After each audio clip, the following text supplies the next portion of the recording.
হাঁসের মাংস না খেয়ে থাকেন তবে আমার মতো রান্না করে দেখবেন 100 ফিটের হাঁসের মাংসের চুইঝাল আপনার কাছে একদম স্বাদহীন মনে হবে। এই আস্ত বড় একটা হাঁস নিয়ে এসেছে বাজার থেকে। হাঁসটা ভালো করে পরিষ্কার করে কেটে টুকরো করে নিলাম। মাংসটা ভালো করে ধুয়ে আমি একদম হালকা গরম পানিতে 15 মিনিটের জন্য ভিজিয়ে রাখলাম। এতে করে হাঁসের যে এক্সট্রা স্মেল থাকে তা আর লাগবে না।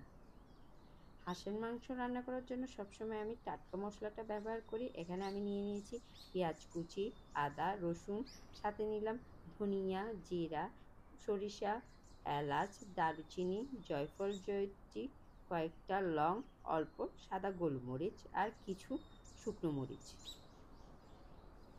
হাঁসের মাংসটা লবণ পানি থেকে তুলে এতে দিয়ে দিলাম পেস্ট করে রাখা মশলা, 3 চা চামচ মরিচ গুঁড়ো, 1 চা চামচ হলুদ গুঁড়ো, 2 চা চামচ গরম মশলা গুঁড়ো, লবণ দিয়ে দিলাম 2 চা চামচ, সাথে দিলাম আধা কাপ সরিষার তেল।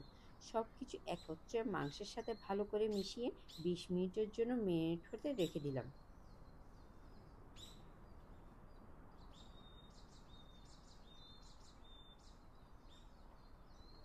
এখন একটা হাঁড়িতে দিয়ে দিব 1 কাপ সরিষার তেল। মাংসটা আমি সরিষার তেলে রান্না করব। তেল ভালো করে গরম করে এতে দিয়ে দিলাম 3টা এলাচ, 1 টুকরো দারুচিনি, অল্প জিরা।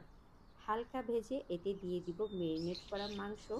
মাংস দিয়ে 5 মিনিটের মতো তেলের সাথে ভালো করে কষিয়ে 1 কাপ পানি অ্যাড করে ঢেকে রান্না করব 30 মিনিট।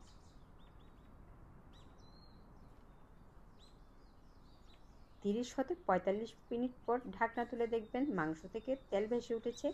এখন দিয়ে দিব 5-6টি গোটা রসুন আর কেটে রাখা চুইঝাল। চুইঝালটা আমি দারাজ থেকে নিয়েছি। সুপার শপগুলো ড্রাই মশলার সেকশনেও কিন্তু এটা পেয়ে যাবেন।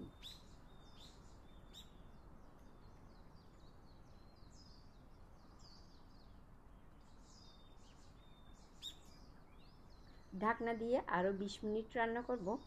এর মধ্যে রসুনটাও নরম হয়ে যাবে আর হাঁসের মাংসটাও অনেক সফট হয়ে যাবে।